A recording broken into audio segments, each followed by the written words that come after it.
Hello, good evening, TDN listeners and viewers and audience on this week in interview. Welcome. It's a Wednesday night, it's 8 p.m. Eastern Standard Time, so we know that this is this week in interview. That's the time I get to spend about an hour with you, sometimes a little bit more, and we have interesting conversations and we just, vibe with a guest who is qualified because of their experience, because of their training, because of who they are. And I get to share those conversations with you. And so I'm always looking forward to a Wednesday night. So tonight we are going to talk about mental health because yesterday, the 10th of October, was World Mental Health Day. And so we couldn't let that pass because uh, on this weekend interview, we focus quite a bit on health in general. And mental health is one of those areas where we sometimes treat like a stepchild, but it's the most important. It's the most important aspect of our lives. And so I invited Dr. Tripi, Dr. Margaret Wallace, better known as Dr. Tripi, to come on because that's her area of expertise. And she has the knack and the gift of being able to break down some of these complex concepts for people like us to be able to relate to and to understand. So she's my guest tonight on this week in interview. So just hang tight. If you have a favorite drink, grab it, share the link, and invite somebody to listen with you because what we're going to be talking about tonight is going to be super important and super informative. All right. So we'll be right back. Hang in there.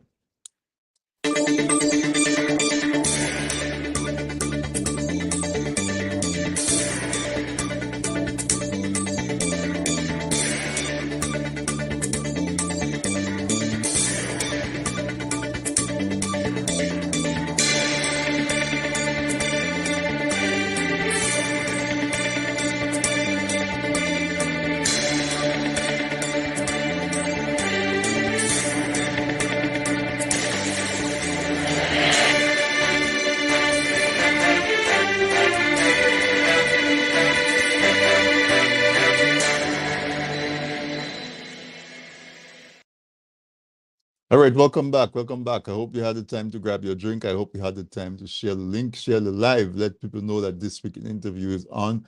And we are going to be talking about the most important topic, mental health. And so yesterday, the 10th of October, as I was saying, is Mental Health Day. And so we invited Dr. Trifi to come on. So I hope you are able to sit down and to be prepared for this wonderful conversation that we're going to have. My regular listeners, I want to thank you for joining us. As usual, I never take your presence and your time for granted. I always appreciate the fact that you make this weekend interview part of your weekly schedule. Thank you for that. And those of you who are listening to this weekend interview for the first time, welcome. Welcome. It's good to have you. I hope you have a good enough time that you too will become a regular listener. This weekend interview is broadcast live by Radio SBE online in the Toronto area. Thank you for that. Good evening to you if you're joining us live via Radio SBE. And those of you in Dominica, you can find us on DigiPlay channel 59. RVR Jams Online Radio carries this weekend interview live on DigiPlay channel 59. So you can if you know somebody who is in Dominica who is in Toronto, you can tell them. You can tell them that this weekend interview live and they can catch us live as well. If you're listening to us on one of the social media, Facebook, YouTube, um, Instagram, any one of those, you have the opportunity to like, you have the opportunity to subscribe to our channel, and you have the opportunity to leave us some feedback, make a comment. All of that contributes to growing the numbers because what I believe that what we do here is so critical and so crucial. It the numbers make a difference because what we want to do is to create a movement. So the more people we have that we educate, the more folks that we can get into the movement and have effective change. All right. So as I said, tonight we're talking about mental health. The 10th of October yesterday is World Health Day. I understand that this year is the 31st year of recognizing World Mental Health Day. And it's an area that doesn't get a lot of attention.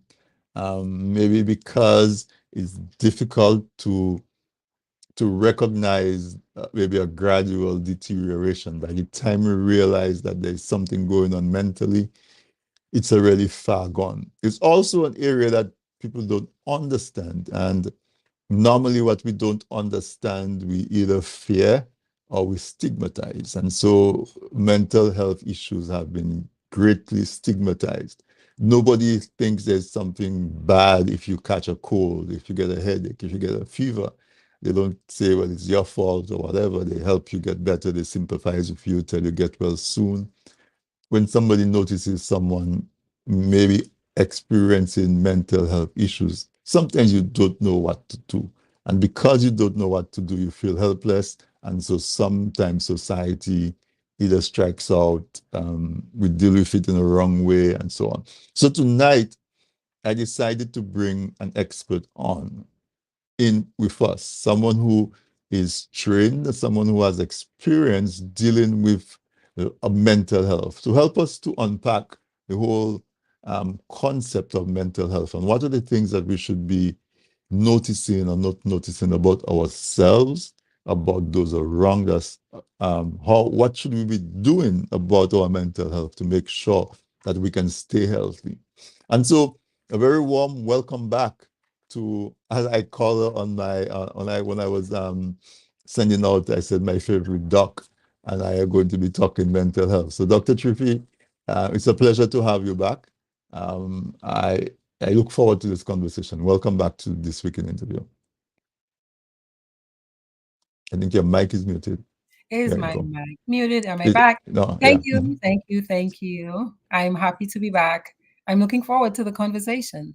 You mentioned something in your introduction about mental health being feared. And, when we're afraid or when we don't know, we get really big, wild definitions and reasons for things. And we also stigmatize it because, hey, this horrible thing could cause so much havoc in my life, in my family's life. Um, and so we have nasty words. A Yeah. lot of us do for people who are suffering and who really just need the right help, just need the right help, the same way that we go for help when we have health issues. It's a health issue. It's a health issue. We have to start to think about it as a health issue. Start to Hmm. think of our mind, our brain as just another, I would think of another organ. Yes, yes, Right? yes, yes. I like to think about it as brain health. Brain health. For a large number of the mental health clinical disorders, it's really a matter of brain health. So where I want to start really Hmm. is to talk about the definition of mental health, Hmm. both maybe from a layman's point of view, but also from a technical, clinical point of view. Hmm. What is mental health? So if you're thinking about, I'm going to help people think about it like good mental health versus mental health I need to worry about. Yeah. So mental health, where you're looking at it from a problematic point of view, is you're having trouble with your thinking, you're having trouble with your moods, you're having trouble with your emotions, and also with your behaviors. Mhm. Those thoughts, those moods, those feelings, and those behaviors are causing you trouble. They're causing you Mhm. pain, emotional pain, legal pain, family pain, relationship pain, work pain, sometimes physical pain. Yeah. So if you think about not having any of that, so the absence of problems with your thought life, your emotional life, your behaviors, means you're doing okay. Yeah, you're doing okay. You're doing okay. Yeah. Mhm. Yeah. So, So so, so, for it so to from a become a low, problem, it's right. got to be interfering with your life on some level. It's got to be causing you pain or causing other people around you pain. That's that's an interesting perspective. That that that gives you a measure of how Hmm. you and the people around you can judge what something is going on. Yes. But there are some people that are just sour all the time. Well, some people who are sour all the time, there might be a diagnosis for that. So Yeah, if there might some be a.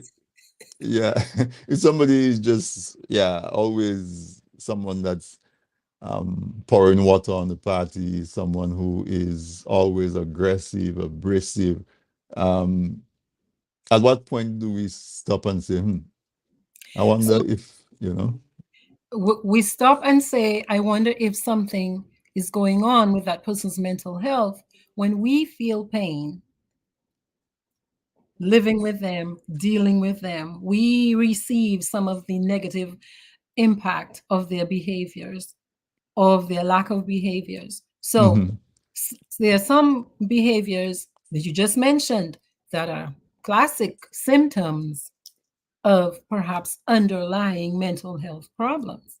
A person who's always pouring water on the party, yeah, a Debbie Downer, is a person who is negative in their perspective. So there are people who are high in pessimism. They always look at things on the wrong side or the left side. That person might be struggling with anxiety, or that person might actually be struggling from some sort of depression if you have additional symptoms that meet criteria. So those things are signs, though. You look at people with sleep problems, focus problems, mood problems. They're doing things, they're doing certain behaviors again that are causing them pain.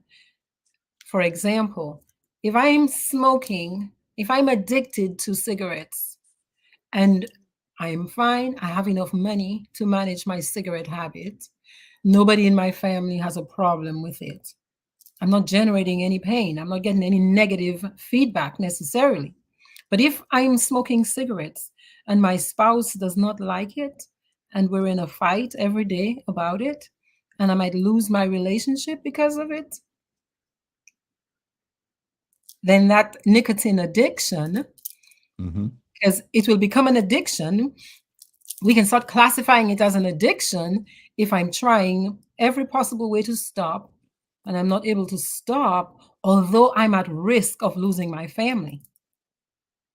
Right. Could have negative, it's a behavior that you persist in that could have negative implications. Yes, cause you a lot of pain, but you proceed in it anyway. Yeah. Right. Yes. And so I started talking about someone who I call it sour or Hmm. belligerent or Hmm. what. But the other side is true, might be true as well, right? Someone who is just always a socialite, always happy no matter what happens. Yes. Um, Someone just really took them something wrong and they just laugh and seem Mm. like they just take it in stride. So Yes. that could that also be a signal for? That could also be a symptom. So here's another way to look at whether or not you might be dealing with a problem. Think of the words hypo, as in Mhm. low, too low, or hyper, too high. Right, Yeah. So think of my mood. If my mood is too low, I'm going down the hole of depression. If my mood is too high, I could be experiencing mania. mm, Yeah. And if I'm a person who's going both ways, up and down, I could, if I meet other criteria for certain behaviors, I could be diagnosable, yeah, as a person with bipolar disorder. right, Yes. Now thinking. Okay, some people have interesting thoughts. Some people have, they're pretty cool. They're creative in the way they think. But some people, their thoughts are what you and I might consider odd or very far fetched. They might tell you that although you grew up with them, they might tell you today that they're a black belt, in karate. And you're like, no, I didn't see that happen. Hmm? Or that they work for the CIA, or that they can read your thoughts. or somebody's talking to them from the TV, and that those are thoughts, and you might say, well, that person's having interesting thoughts, but really those are very bizarre, out of the ordinary thoughts. And so Right.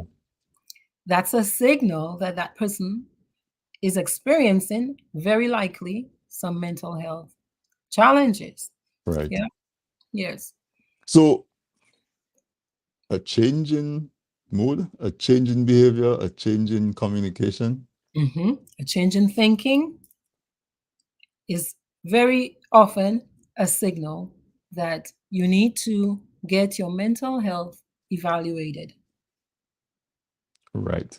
Yes. So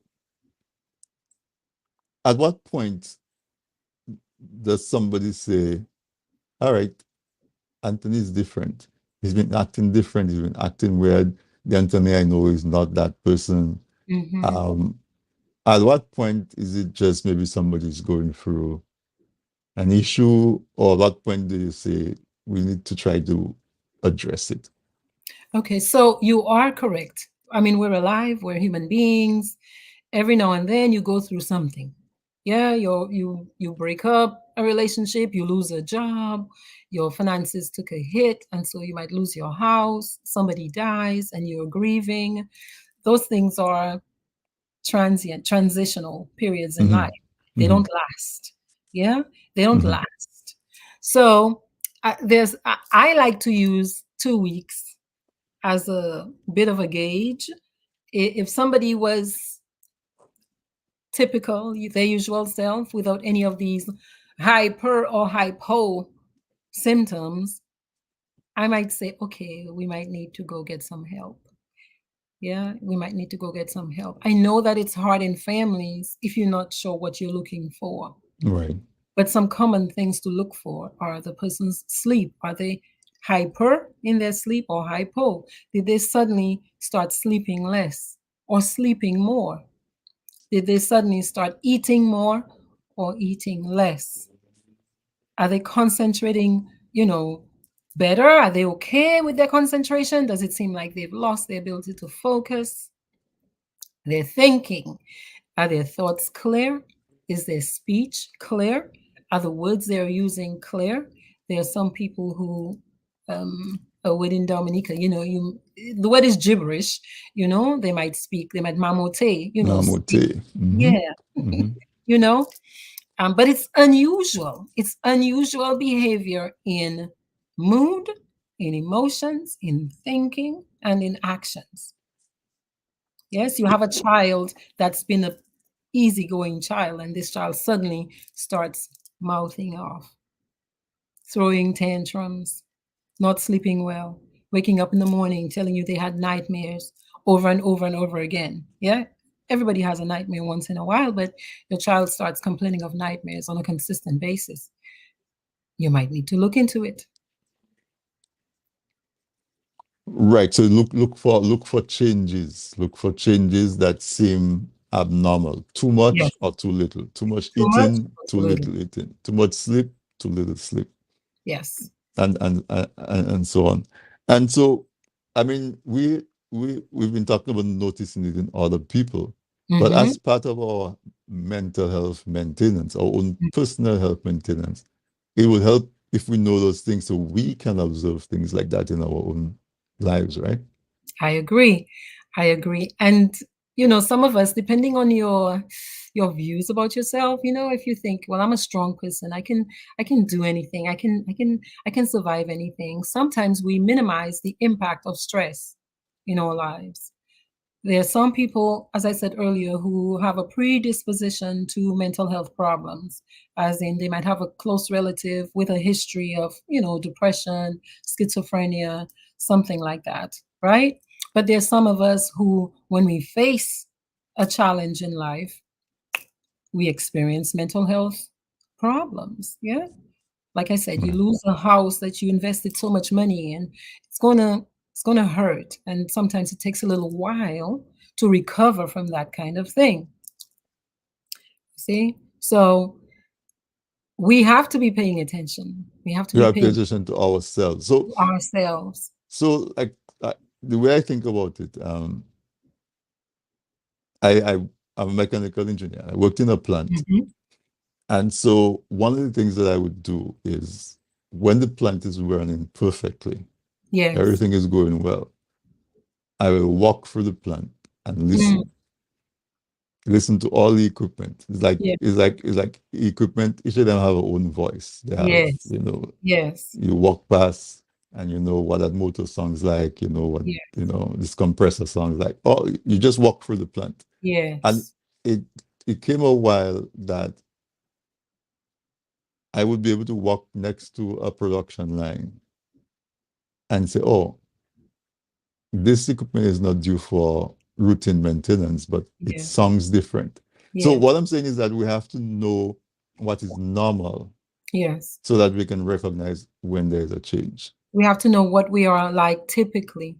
Right. Yes. Yes. Yes. Both in That calls for ourselves and in other and people. other people. That calls for a lot of awareness. And Right. there's some of us who I don't know that we do a good job of paying attention to ourselves. And we do have to work on that to become better, to be able to sense and feel when, hey, I'm sleeping too much. It's really hard for me to get up in the mornings. It didn't always used to be like this.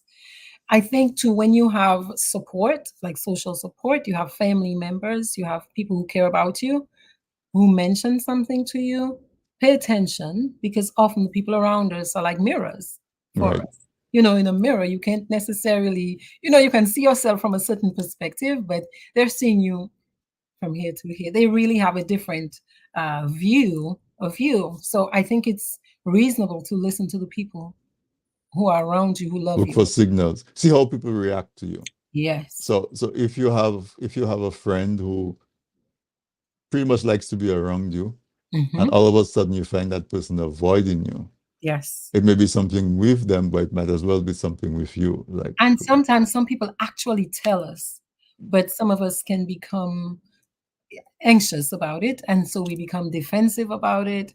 And so instead of maybe necessarily absorbing it, looking at it, paying attention, raising our awareness of it, like studying the machines, yeah, mhm, we might put it off. We might resist. We might resist. And we end up suffering more. right. So you should know what is normal for yourself, Hmm. and you should know what is normal for your relationships, so Yes. that when something changes, you can recognize there's an extra Yes. harm. There's Yes. Yes. Absolutely. Absolutely. But that calls for our responsibility to stay aware. awareness. You know, the last time we were on, we talked about awareness, Hmm. and there it comes up again Yes. that we have to be aware of ourselves. We have to take time to spend 5 minutes a day and just think about ourselves, Yes. think about our lives. I read a book recently that said keep a a gratitude journal. So Yes. write down the things that you're thankful for, and that causes you to reflect on things in your life and makes you Absolutely. more aware of how your life is. Using gratitude, so the research on gratitude shows that focusing on what you have to be grateful for on purpose is actually a way to help to boost your mood. Right. So even if you're feeling sad about a particular thing, if you can use that particular thing and think about that particular thing, even if it caused you some pain, if you can find something about that situation to feel gratitude for, to be grateful for, you can start feeling better. No, certainly. Um, and you know, this is so important because I've had an experience within the last year or so where to me, the ultimate um, disastrous end to mental health is suicide. Yes. Well, on the other side, homicide as well, but where Yeah. somebody takes their life. And you have people that say that they were hanging out with their friend the afternoon into Mm-hmm. the evening, Mm-hmm. and everything seemed normal. Yes. And when they woke up the next day, they got a call that that person had taken their own life. Yes. And when that happens, people are around people who are around that person start to feel what did I miss? How comes am I to blame? Should I have seen something? Should I have said something? They reflect back and then they say, when so and so happened, I should have realized that Mm-hmm. even though he was smiling, even though he was laughing, this was going on. How does someone approach a person that they feel they need to have a conversation with for wrong mental health? Because people are so quick to say, "What, you think I crazy? You calling me mad?" And Mm-hmm. people anticipate a negative reaction. Mm-hmm. Is there like a, I don't know, a Is there a clinical way? way Is to there do a that? way? Mm-hmm. Before I talk about that way, and remind me of that, I Mm-hmm. want to talk a little bit about the suicide Yeah. piece Mm-hmm. you brought up. Mm-hmm. Um, Suicide is what we call a forever decision, but it happens when our mind is really unhealthy, and it comes to a place where it's no longer in the person. Like the person feels like they can no longer create. They can no longer think clearly, really. They can no longer solve their problems. It's almost like they run out of the ability to generate solutions. And for many people, when you talk to them, they say, well, it felt like I was actually helping the people around me All right. by relieving them of me. I felt like I was a burden on them. And those who are on the other side, who stay after the person who's committed, you know, suicide, a lot of people experience survivor guilt, where it's like, well, what did I miss? The Mm-hmm. thing is, though, sometimes we see, like sometimes you might have signs where a person is giving away their treasured belongings. That's a big sign, y'all. If somebody's, they've been very sad, or they have a history of depression, and they're now saying, okay, this is where I hid my jewelry. And, if something ever happens to me, this is where my money is, da da da da. They start making these kinds of plans. The survivor guilt, it can never be your fault, because there's no way to read a person's mind. There's no way to read a person's mind. I would say, though, that if a person expresses ever that I'm tired of being here, I don't know if I want to be alive anymore, your responsibility as a relative, as a loved one, is to take that person to a hospital. Call 911, go to an emergency room. If you're in Dominica, what do you call? Dominica, you go to the APU. Go up APU. to Princess Margaret Hospital. Mm-hmm. Right, right, right. Someone is saying mental health includes our emotional, psychological, and social well-being. Over the course of one's life, should one experience mental health problems, their thinking, mood, and behavior could be affected. Yes, yes. And the thing is, if you ask me, most people will experience a mental health challenge at some point or another if you live long enough. If you live long enough. Because you know what I mean? Because you're going to lose someone very Right. close to you, perhaps. And it takes grief, recovery takes time. And some of us, if we have a predisposition to other mental health problems, sometimes it takes a long time. Other problems crop up, Mm-hmm. and can make it very tough, very tough. And you might need extra support. You might need extra support. Yeah, a lot of people, I think, stay and they suffer alone for longer than I think they need to, because of what you talked about in the beginning: stigmatization, worry, and fear that people around them will say they're crazy. You're not crazy, you're a human being Right. experiencing pain as a result of loss, as a result of disappointment, dissatisfaction, all of that, you know? And sometimes, if you haven't had those skills, or I mean, how many of us or parents sat and said, "Oh, if you're feeling sad, do this." I don't remember that. you know? Or Yeah, even in school, yeah, they don't do yeah. that. So, Let me take this one topic, this one comment. It's yes, relevant. It says she's saying that it's an awesome topic that people tend to keep hidden. There yes, is such a stigma that most people who display these related symptoms are afraid to discuss, simply because there is insufficient discussion. So it's like what you were talking about, that people feel that they fear. that they're going to be stigmatized. I think for us in the Caribbean as a whole, I don't know any Caribbean island where people are quick to go get mental health support because it was not a thing, it was not available. I don't think it's because we didn't have mental health problems. I used to think that when I was younger. That's a hubris and pride. I know. But that is so not true That's because not we have true. brains. If you have a brain, the same way you have kidneys and lungs, your brain might be functioning in a particular way that you're producing more or less of particular hormones and neurotransmitters. Okay? It's just a biological thing. And, and once you understand that, then the idea of somebody being crazy, that in my mind, if you're a wise thinking person, that ought to go away. Right. Because how different is it that I'm suffering from schizophrenia because my neurotransmitters are firing off in a certain way versus you and you have diabetes? How different is that? Right. It's a physical, it's mental, it's a physical, it's a health issue. It's a health issue. And what I need for that is not the what you call it, the goddess affair. What I need Uh, for that is some medication, medication and I'll be okay. and attention, And attention. attention and support. I might need a support team. I might need a therapist or somebody that I check in with, once a week, every other week, once I'm stabilized. But I can go back to work. I can return to work. I can return to my family, to the things I enjoy without my life completely falling apart. So, what used to happen for us is people's lives would completely fall apart because there was not proper medication available to Right. stabilize someone. And so, of course, the person would stay in a state of psychosis if that's what was going on. But Hmm. we don't have to do that anymore.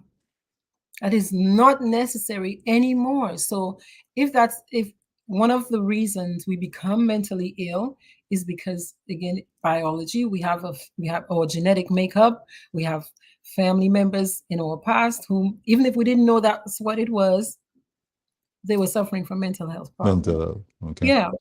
And if that's in your history, you want to pay attention to your stress levels, to where to how much trauma you expose yourself or a child to, because that can think of it as activating the genetic programming, so to speak, right? Right. So you What have can the you do about that? disposition, but something can trigger it. Something can trigger it, yeah, or Right. it can show up faster, earlier, depending on your biology or depending on So what circumstances you hit in life.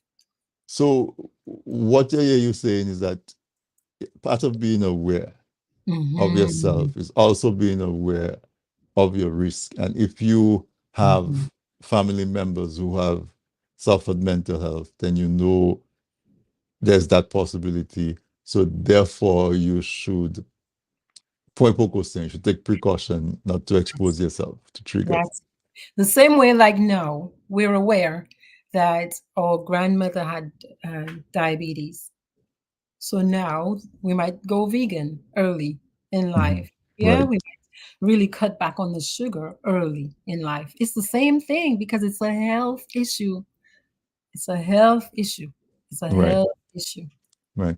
We have a question of someone talking about food, but I suspect that's a question that might take a little while, and we're pushing hard at the bottom of the hour. So we're going to take a quick break. When we Mhm, come back, we'll talk about the food that affects mood and mental health, but I mhm. also want you to not forget to talk about how do you approach someone who you Someone, think might need your assistance in dealing yes, with a mental yes, health issue. yes. All right. So let's take a quick break, folks. My guest tonight on this week in interview is Dr. Margaret Trifi Wallace, and she is an expert in the area of clinical psychology. She's a clinical therapist. And we are talking about mental health in recognition of World Mental Health Day, which was yesterday, the 10th of October. So let's take a quick break, get a word from our sponsors. When we come back, we're going to continue the conversation. We're going to talk about how do you approach someone if you want to have a little discussion with them about um, your observations about the state of their mental health. Don't go away. We'll be right back. Presented by. Presented by.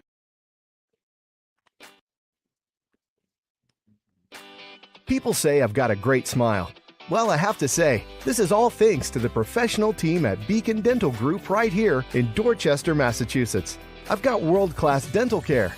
Beacon Dental Group has expert and caring staff dedicated to providing the most advanced and satisfactory treatment in all aspects of oral health. Their services are designed to meet your needs and give you a perfect smile, too.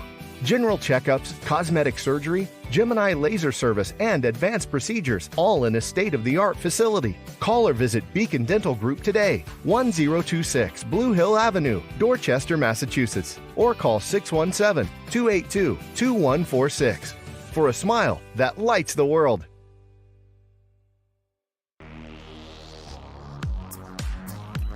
How much Dominican history do you know? Want to learn some fun facts? We have a great and fun way to test your knowledge and learn more about our history. Get your copy of Dominic Anu, Dominica in Puzzle. Fun for the whole family. Available now on Amazon.com. Visit pushpast10.com to learn more. Email us at dominicainpuzzle@gmail.com or call 877-698-9894.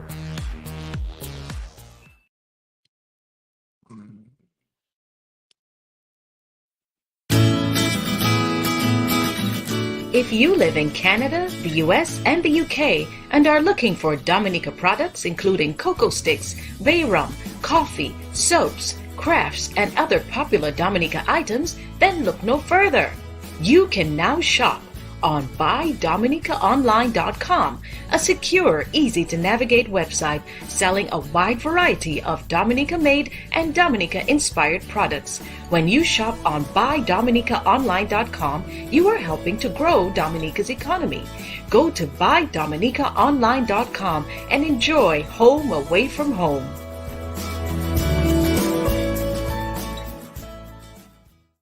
Looking to promote your business, engage current customers, and reach new people? Well, look no further.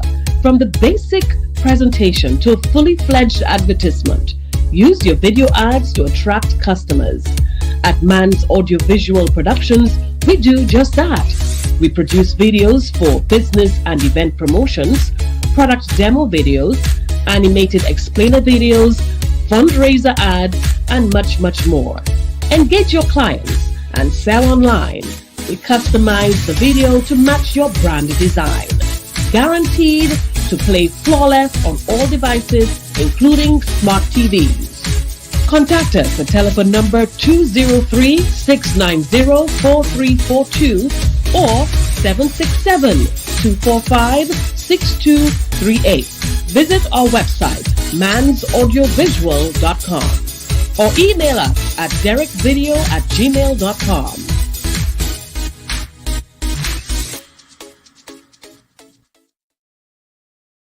All right, folks, welcome back. I hope you had a chance to take a quick break, refresh your drink, a bathroom break, whatever it was, because I know this conversation is fascinating. I am fascinated by that conversation with Dr. Margaret Tripi Wallace, my guest tonight on This Week in Interview, as we recognize the World Health Day, World Mental Health Day, which was yesterday, the 10th of October. And we wanted to really talk about mental health because, for one, it's an area that doesn't get enough sunlight, enough ventilation, enough talk about, enough attention. And it's so critical. You can have everything else in the world. Good evening, Marshall Lawrence, one of the regular guests is there every Wednesday. Good evening to you. You can have everything else, financially stable, everything else, family around you, experiences, everything you can have. And if your mental health deteriorates, nothing. I mean, you can have some physical ailment where you maybe bedridden or something, and you still have some quality of life if your mind is still sharp, and you can still enjoy people's company, you can still enjoy experiences. But when your awareness becomes warped or twisted, it's really, a hard time. And so I hope you're finding this conversation as insightful as I am. Right up at the top, right from the start, Dr. Trifi mentioned paying attention to our thoughts, our feelings, our behaviors, and our moods as, I guess, benchmarks or measurements that's going to cue us into how are we doing mentally. And we are supposed to do regular checks. You wake up in the morning and you stretch, your shoulder doesn't feel no pain, your legs feel okay, you bend over, your back is okay, you squat or whatever, everything seems well. You take a deep breath, there's no pain, everything seems good. Do you do a mental check? How am I feeling today? What is am I feeling happy? Am I a little depressed? What are my thoughts? Do I feel like I'm scared of something? What's going on? We have to pay as close attention, if not more, about our mental health than any other aspect, because one, we don't pay enough attention to it. Two, sometimes we don't understand it. Three, folks around us who may be able to say, "But why are you limping? Something wrong with your leg? Why are you holding your head on the side? You have a pain in your neck." They may be reluctant to point out changes that they see in you that could be interpreted as something mental. So you really have to be checking yourself. And so on that note, Dr. Trifi, I want us to talk about how do we approach a loved one, an associate, someone that we feel, for whatever reason, that we feel we may be able to bring something to their attention because there's something that in their behavior, in their mood, in what they do, the way they talk, that makes us think that there may be something going on mentally. How do we approach that? Okay, so I want to give you a little strategy that you can use with any difficult conversation. Your stomach is churning, but you still got to have the conversation. You've been putting it off. Yeah. Number one, make an appointment with a person. What do I mean by that? Ask a person, hey, there's something I really want to talk with you about. When is it a good time for you? Or when is it comfortable for you and I to talk about something that's very important to me? Ask first before you just come into a person with something that is so sensitive or potentially so heavy, or they might become defensive about it. So ask them for time. Yeah. Yeah. Okay. They give you the time. They say, okay, you can talk to me now or tomorrow, 6 o'clock. Think of a sandwich or think of a hamburger. A hamburger has the top, it has the beef patty, and it has the bottom. The top, stroke a person first. Stroke them first. Tell them something nice about them, something that you appreciate about them. I like how you do XYZ. Thank you so much for what you've been doing for me with ABC. I wanted to tell you though that I've been noticing something. Lately I don't know if it's me, but take the brunt of it. It could be me. It could be that I'm not really understanding, but maybe you can help me understand because lately I feel as if you've been more irritable with me than usual, like you're talking louder to me than usual. Also, you've not been sleeping the whole night. Huh? And I'm not always sure what you're trying to tell me when you talk to me. Sometimes I feel confused by what you say. How are you feeling? How are you feeling? Go for the empathy first. Right. How are you feeling? Like, have a conversation with a person as if you're curious about them. So use your curiosity first versus your judgment. Like, why you been bawling behind me every day like that? Yeah. I do something. Why I do you? You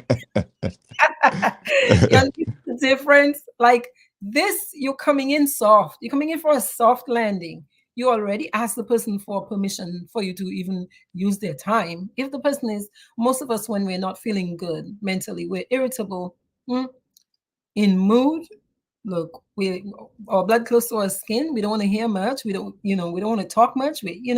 So you need some softness and respect. Respect the person's time. Get an appointment. Stroke them first so that their brain is not feeling assaulted by you just coming in, asking them, what I'm to you?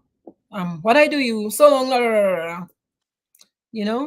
You explain to them what you've been noticing and try your best to stick with their behaviors. Try your best to say, I saw you not sleeping versus why you just staying up like that. Just describe the behavior itself. Right.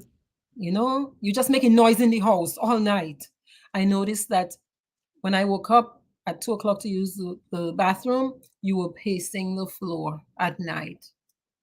So you're not being accusatory.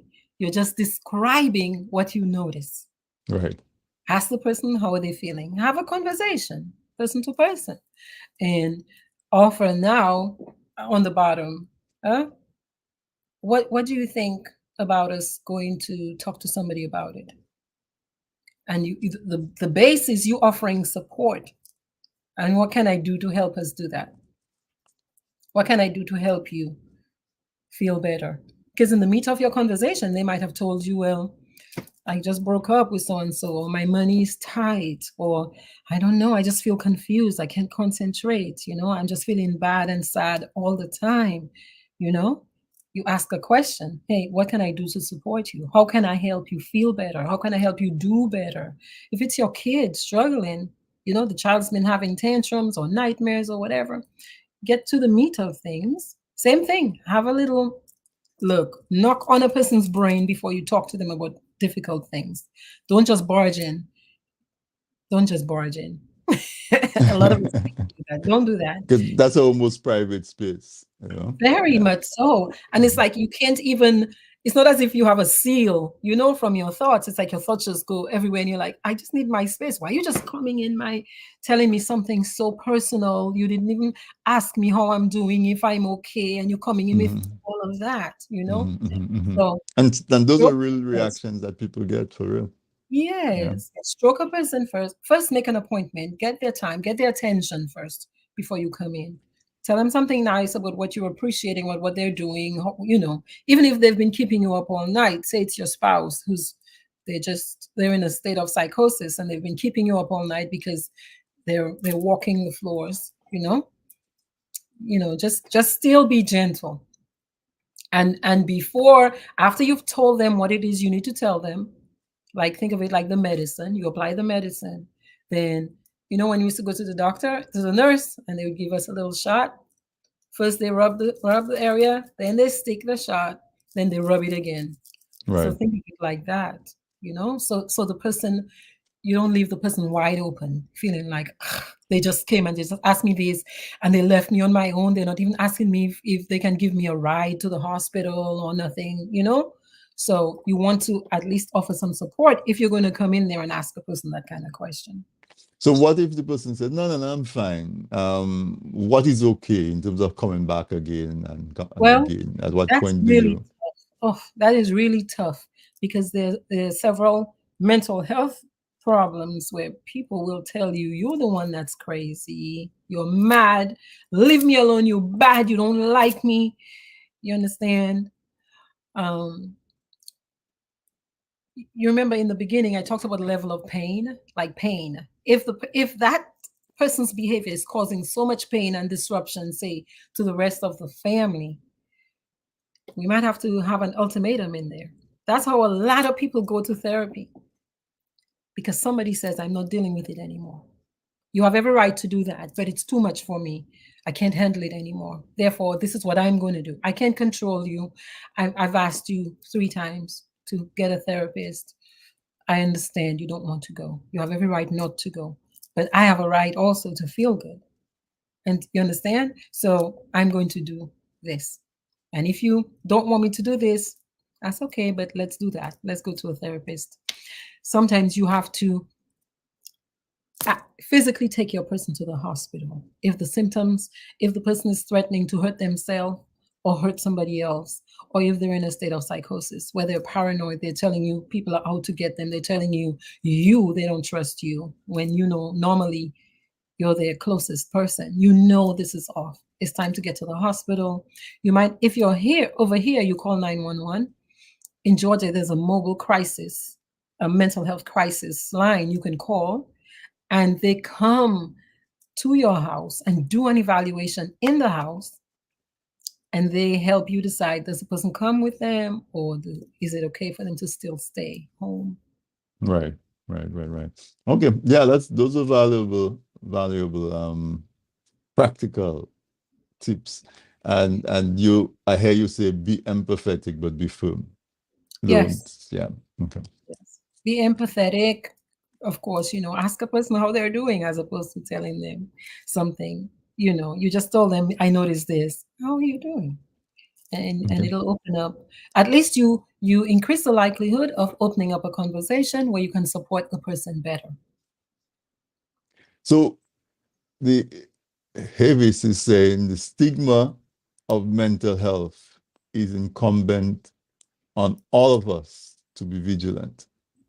The 3 H's, hugs, hush, and healing, is paramount as well. Are you familiar with those 3 H? I'm not familiar with those 3 H's. What I'm getting from that is hugs, the empathy, provide support, hush, listen more. Listen more to what the person is trying to explain about how it is they're feeling on the inside, and be there to support the person. For their healing. Now, before the break, also somebody asked about if there are particular foods that you can eat that will support or contribute to your mood and your mental health. I'm going to expand it a little bit more and say, in addition to food, are there habits and behaviors that contribute towards making us stable mentally?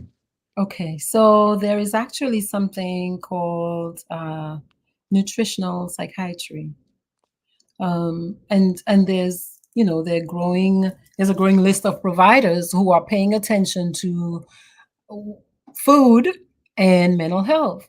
So there are certain neurotransmitters, say like serotonin is one. Serotonin is here to help us sleep, feel good, and it's a chemical, isn't it? It's a neurotransmitter.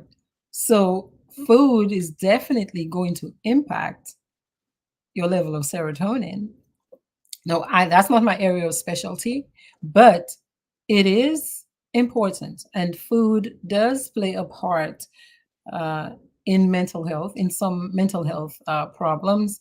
I was reading recently that for people who suffer from bipolar disorder, some people are finding that a ketogenic diet is helping them. For kids with ADHD, there are some parents who swear that if they limit the amount of sugar that their kids take in, that they're more stable. So there is food, of course, is like the fuel for the body. It's from food that we get proteins and all of that, and all of our nutrients. So of course, I think food has an impact on our mental health. There's just growing research in that area. So and so and our food helps us to feel good if we eat the proper food. And you mentioned mood and feelings, and so it's difficult to be in a good mood if you eat food and you're bloated, or you have heartburn, or all of those kind of issues. So just from that basic point of view. Or if you're starving, if you're starving, right? If it's hard for you to have food or good quality food, that adds to your stress. So some That's people might go on a drastic diet because they want to lose weight. that has several mood implications, as evidenced by the high irritability in hungry people. They want to bite. They want to bite you, right? So yeah, food does have an impact on our mental health. And so other type of behaviors like sleep, I guess. Okay, yes. So you were asking also, what else can you do in a practical sense to stabilize your mental health, to, keep yourself copacetic? Sleep is a big thing. Try to get good sleep, What right? is good sleep?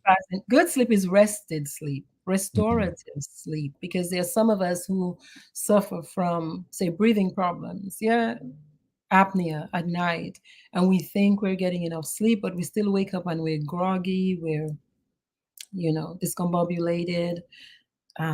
Lack of sleep is connected to most mental health disorders, or, Mm. or disrupted sleep. Disrupted sleep. Disruptive sleep. In depression, you can go to, you sleep too much or you don't sleep enough. If you're suffering from bipolar disorder, you might not feel like sleeping for several days. There's some people who cannot sleep for days, and then they'll just have a crash. Diet is also important, as we just said. Exercise, moving your body, just normal healthy things we do for physical health. If we can routinize that, you can also help your body to stabilize. Right. I talk a lot and I share some of my life with people on my Facebook, because I think sometimes people need to see.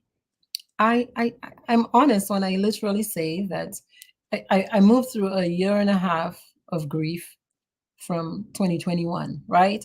And moving my body, walking, exercise on a regular basis is like medicine. It's been like medicine, because it's like you're going down the rabbit hole of sadness, right? And imagine exercise like an intervention. Right. It changes the course of the mood. So instead of the mood plummeting down, imagine it going down into the abyss. It, like, at least it stabilizes, it goes laterally, and sometimes it goes up. Goes back up, Yeah. right? Yeah. So we have to, on purpose, apply these interventions. On purpose, eat well. On purpose, sleep well. Get enough Right. sleep. Get good quality sleep.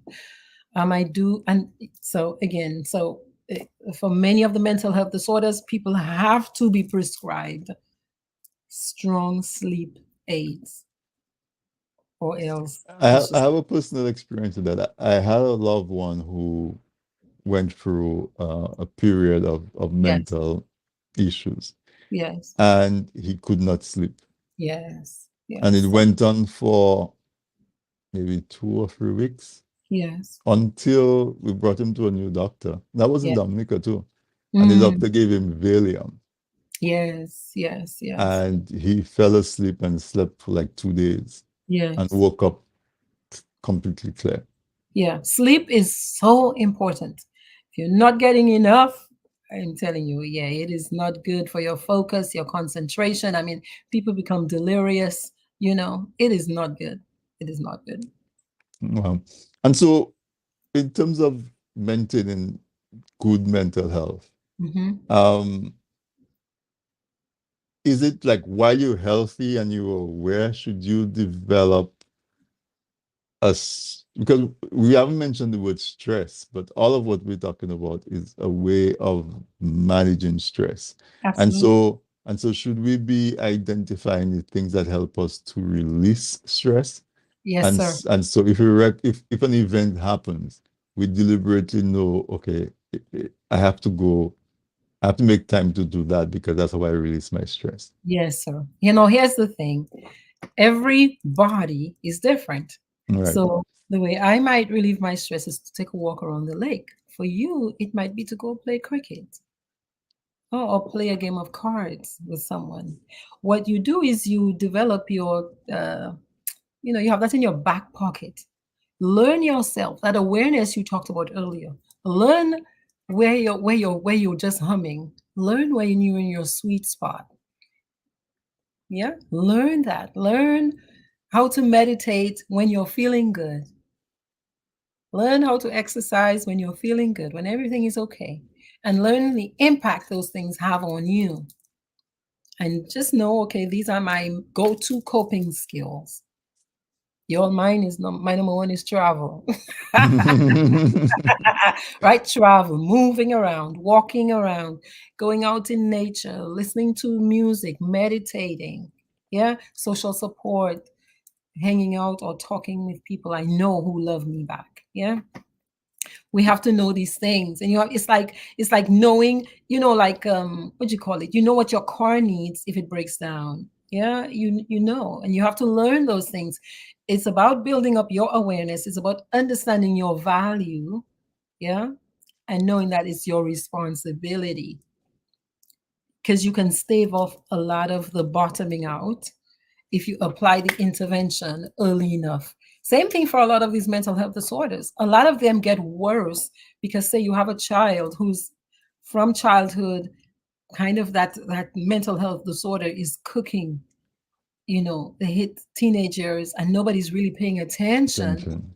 Yes, it can just they could have gotten help so much earlier if we around them were being more aware and paying more attention and Right. learning what to look out for. Like you said, the same way we say your neck is on the side, I see a bump on your face, what's going on?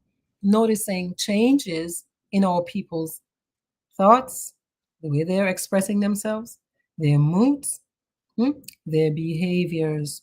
Yeah, how much sleep they're having, do they look like they're focusing, are they more irritable? That's how it shows up in real life. Right. Davis is saying, like I always say, health is wealth. So I walk and he walks, and I diet, and my diet is plant-based as a Mhm, vegan. mhm. But this is what I like about what he's saying. He's identifying what he can do better. Yes.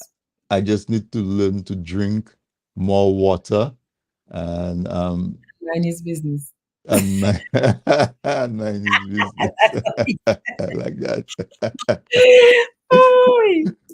He say Yes. he walk daily for 30 minutes, and I do Facebook Live to mind other people. Is no, I do Facebook Live to encourage others to do the same, especially as a licensed Mhm, insurance professional. mhm. Hey, Avis, shout out to Avis. I see him all the time on Facebook, and having Yes, life insurance can be one of the stress relievers because you that's know you right. have that in place, That's and right. it's one more thing taken care of. Yes. Yeah. So just to conclude, Mhm, that thought that we had around setting yourself up to preserve your mental health, I mhm. guess, is to be able to identify when events happen in your life that may trigger you. So Yes. if you lose a loved one, if you lose a relationship, if your Mhm. finances change, if your job anything that's important to you goes through a drastic change, um, you can recognize that as a potential threat Absolutely. and take in front and deal with it. So maybe it will still impact you, it will impact you less and probably Mhm. have not long lasting effects, I guess. Absolutely. It's really about paying attention. Something you mentioned earlier, the technique is called doing a body scan.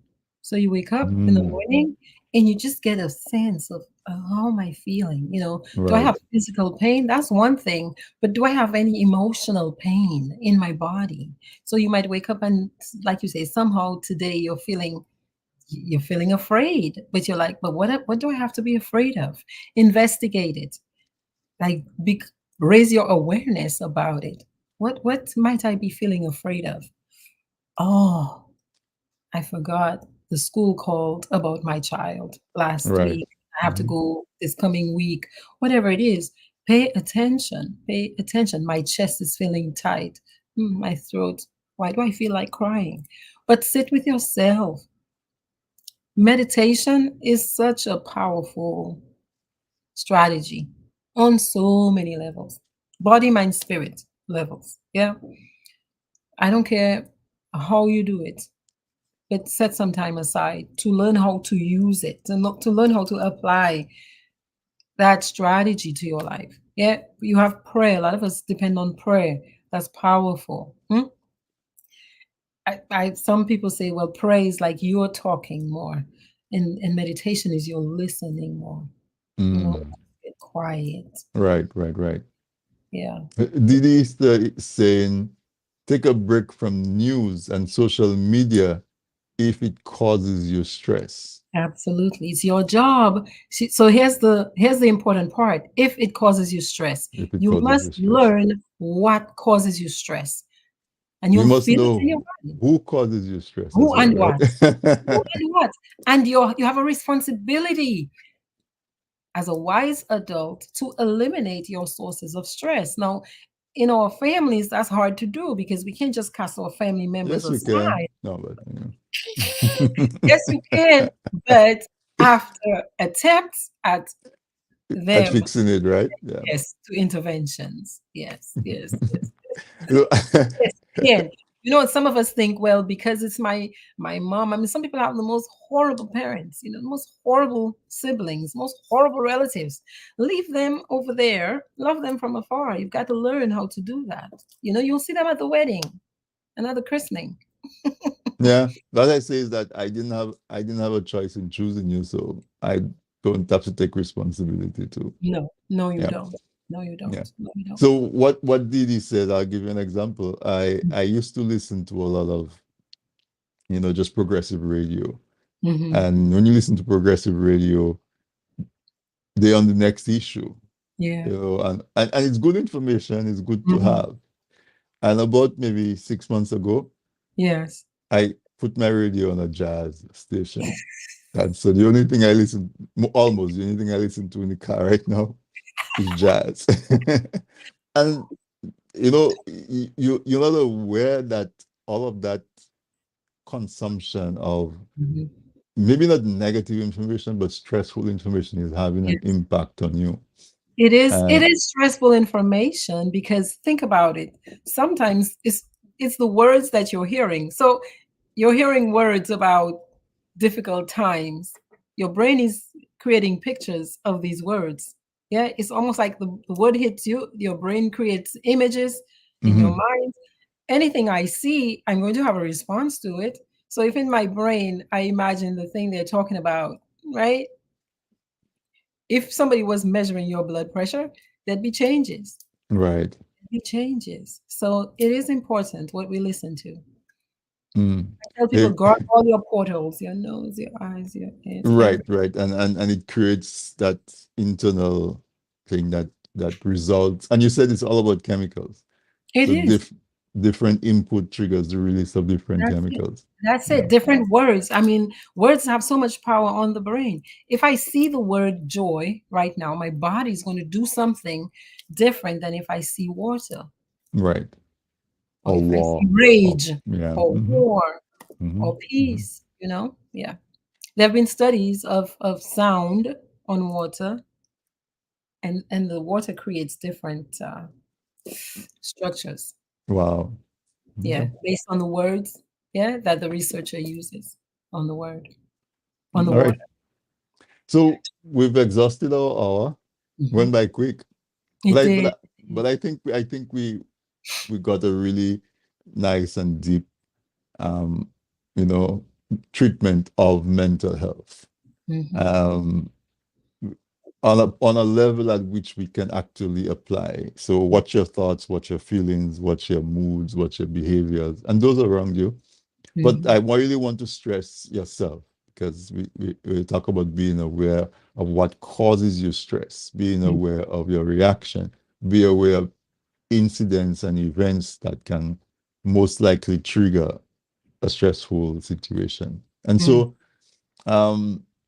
I'm not sure if there are other areas that about mental health that we haven't spoken about that you think we may mention. If not, I'll just give you the opportunity to make some closing remarks. Oh, Okay. there's a question before you There's that. a Let me question see if I from get this Marshall. question. Uh-huh. Mhm.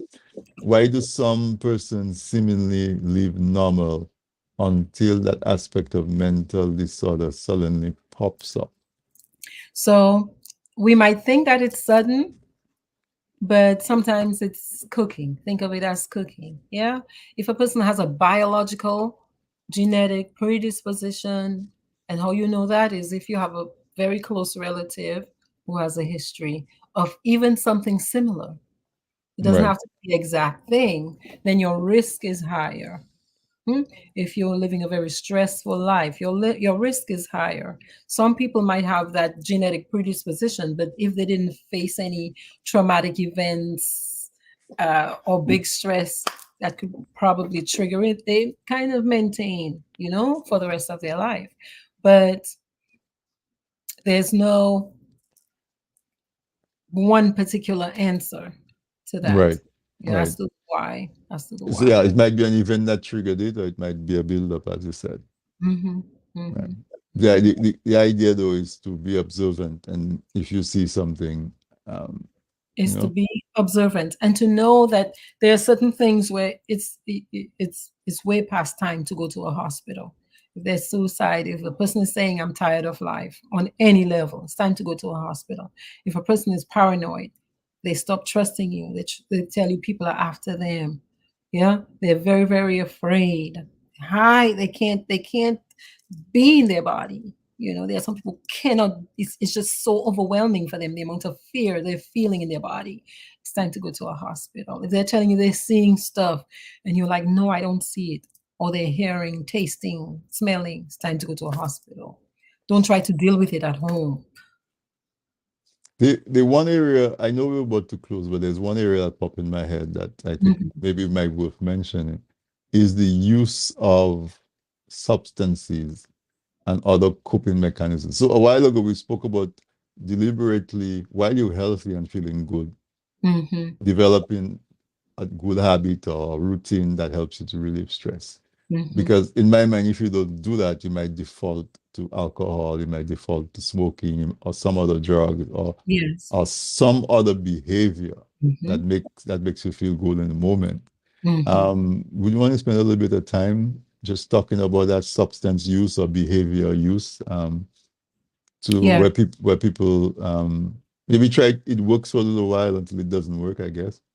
So that is such a big topic. That I was thinking about that, and also personality disorders. Now, for substance abuse and use addiction, look, it's so easy to get to the place. I think it's easy. A habit. My dad used to say a habit is easy to form, but hard to Hard to break. break. I don't think many people start off thinking I'm going to become the person who now I'm drinking a bottle of wine a night. That is too much, y'all. In case you're wondering, okay? Addiction, I can say a person is addicted if a person is making repeated efforts to stop a particular behavior, even though that behavior might be causing them pain, and they're not somehow not able to stop. Yeah. And so we're talking about food, Hmm.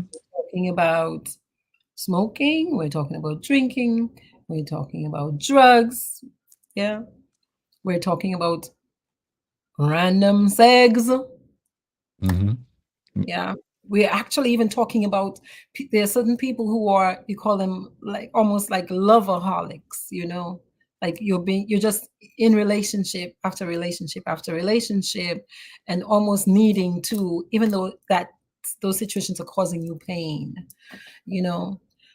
So that addiction, if you think about addiction as, hey, I want to stop a particular behavior because that thing is causing me some sort of negative uh, consequence, but somehow I find myself not able to stop.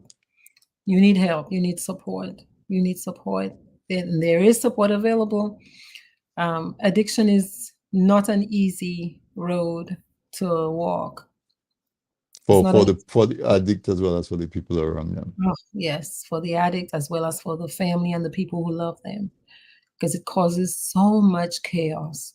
And sometimes the chaos is hard to come back from, like Right. incarceration, or for some people lose their lives. It's Yeah. hard to come back from it.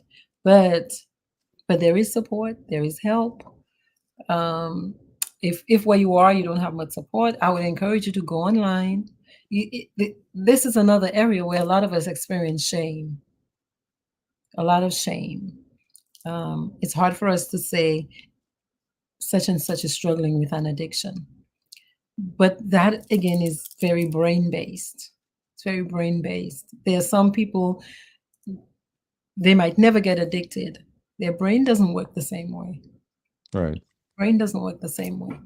So you've got to reach out for help. You got to reach out for help, y'all. I say online, there are many support groups, like you have something like Al-Anon or AA, Alcoholics Anonymous. There is Narcotics Anonymous as well, NA.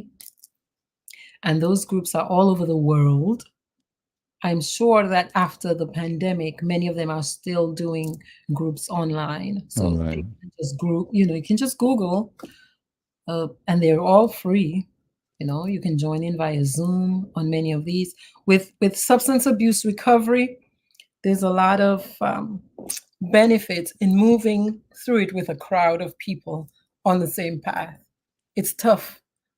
It's tougher alone. And so that's why groups like AA and NA are so helpful for many people. Helpful. Certainly. So we need to pay attention to that. And some people, some people set themselves up, I would say, for addiction because even as a young person, you pick up a habit. And so you say, boy, I had that work, let me smoke a spliff, or let me have a drink. And every time something happens that may not result the way you want it to go, or makes you feel a little bit tired, or you have a drink, or you smoke, or whatever that habit is, you're setting up yourself to become dependent. Absolutely. And also, although I'm not mad that marijuana is being decriminalized, I also think it's exposing young people especially, but older folks do it too, to addiction, because some people, the first thing they do when they wake up in the morning is to smoke a spliff. How would you feel if you saw somebody and the first thing they did every morning was take a shot of whiskey?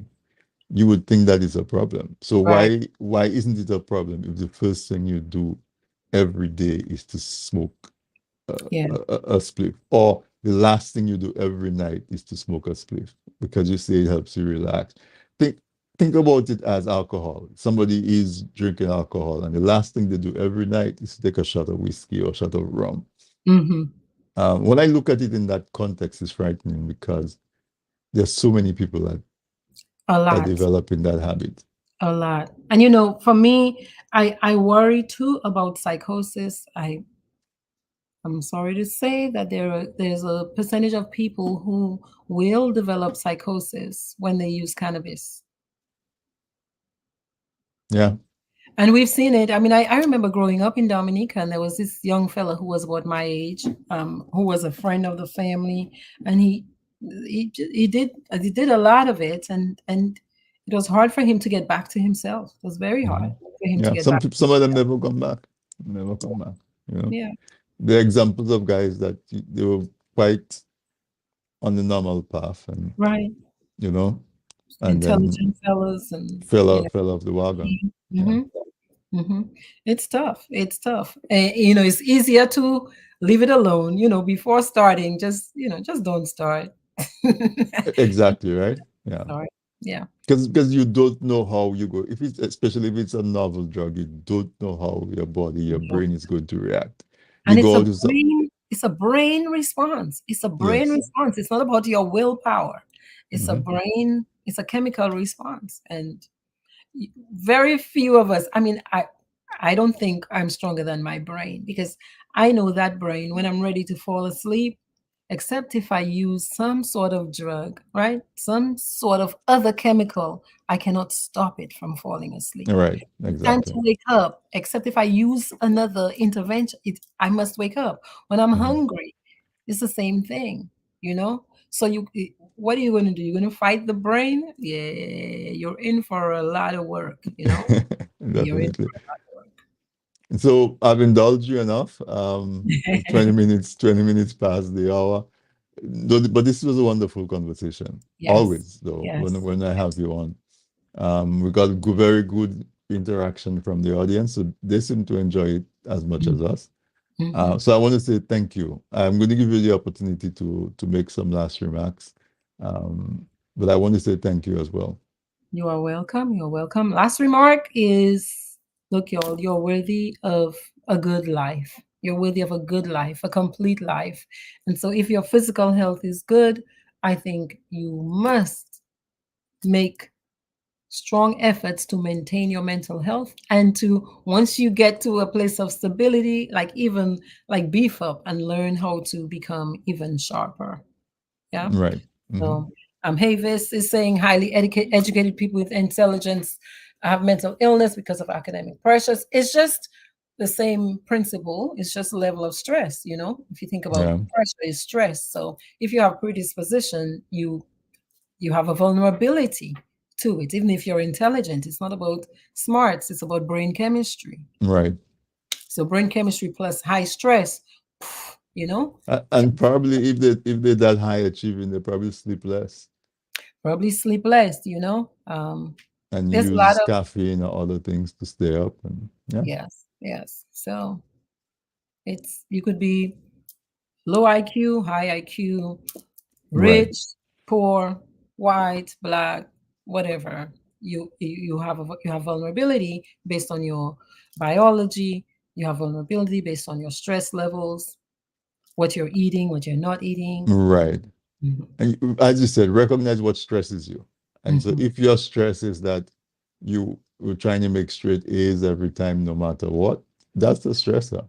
That's it. Recognize it and how you deal with it. So yeah, That's, folks who go off, so to speak, mhm. because um, as they put a lot of emphasis on results that may not, Yes. and So that's their what coping happened. skills, their coping skills were not strong enough to withstand. So we talk about learning what your weaknesses are, your challenges, your stressors, and developing coping skills, learning what to apply when you're feeling overwhelmed. Yeah. Overwhelmed. All right. So one last thing before we go. I know you have a book coming out. Oh, Very soon you have a book coming out. yes. And although we'll have you back when it does come out, can you want to give us a sneak peek, trailer? So, y'all, I'm writing a book about Powerball. Now, what are the Powerball? The Powerball in Dominica are proverbs and parables that Mhm. our ancestors left us. So, African people around the world, they use stories to transfer wisdom. And our ancestors used our Powerball to transfer our wisdom. Now, I say that, so many people know this about Dominica, that we've established a culture of longevity. So, right, I want to say about 2004, Ross University did a study on why we were producing so many centenarians. And they said, oh, the results were like the food, organic, clean water, nice clean air. All of us who grew up in Dominica also know that it was about the way our people thought. It's the way they were thinking. I call it a Creole mindset. And right in there, in that Creole mindset, these people use these Powerball as their psychological medicine. So I'm going to give you all one. I'll give you all one. And I said it earlier, so some people might have heard it already. Si zandolite bonvian, what does that mean in English? If the lizard, and we're talking about the tree lizard now, the brown one, if the tree lizard was good meat, it wouldn't be strolling around on fences. When I listen to that, what I see and I hear is Robert Greene's Law 16 on the 48 Laws of Power that says, yo, if you want to increase your influence, you can't be so available. Available. You can't be so available. So it's about learning how to prize yourself and deciding and being very selective with who you expose yourself to. Because the other thing is, if you're just so vulnerable and Available. exposed and Mhm. available, you're likely to experience a lot of stress. Because what do little kids do with these little brown lizards? They go fishing them. Well, back in the day, Nou te ka mete yo ada for me food. Guilty. Guilty of that. Right? Guilty of Would that. you ever do that to a chicken or to a cow? No, because the meat was more prized. So if you just Valuable. leave yourself so wide open, you're likely to be taken advantage of and experience a lot of stress, unnecessarily so. So practice guarding yourself and making wise choices about who you expose yourself to. I'm familiar with that one. I'll give you one. Yes, sir. Tiwe boyo mete pie. Ah, pati we We boy mete pie. do not do not boyo is bowels, pie Yes, is straw. yes, Do not remove your bowels and replace it with straw. yes. Do not sacrifice something of substance to replace it with just something of no value, straw, basically. And this is how the people lived. This is how they Yes. lived. And they didn't have psychologists, but that's how they helped each other along because they said it so often to each other. It was just Mm-hmm. like, Mm-hmm. it's like the sky is blue, you know? Right. It was just like, this is what it is. Okay, All y'all? right. We would have made a pie. Tiwe boyo Focus, mete pie. But focus. tonight all we did was boyo. There was no straw in what we spoke about tonight. We had a really jam-packed conversation, hour and a half now, of just substance and fortitude and nuggets of knowledge. And so I appreciate you very much. I'm really looking forward to the book. Yes, sir. And we'll have fun. Maybe we Yes. can even do a little trivia every week, have somebody, what is the parable of the week, Dominican parable of the week, and see how many people know what it is. Yes, yes. Thank you So so thank much you. for the Thank you invitation. very much. All Mhm. right. You're All very right. welcome, and it's a pleasure having you. You know, Take- folks, Dr. Trifi is so knowledgeable and so personable. You know, I said the same thing. I just realized I said the same thing when I had Emmeline Anstem from Emo News, and I think they're from the same part of Dominica. So it might be something up the people up there. They're very um, easy to get along with, and they have a way of communicating that really breaks it down and make it easy for us to digest. And so I hope you enjoyed this conversation as much as I did. I hope your takeaway is that you have to take care of your mental health, and you have to do it while you're healthy and become more aware of yourself, so that when there are changes, you recognize it, and you also have a mechanism to cope with any adverse events that may affect your mental health. So I'm going to leave you with that. The 10th of October was Mental Health Day. The theme for World Mental Health this year is that mental health is a universal right. And I'm interpreting it as mental health is a human right. And so the main person who can exercise that right for yourself is you. So make sure that you do what it takes.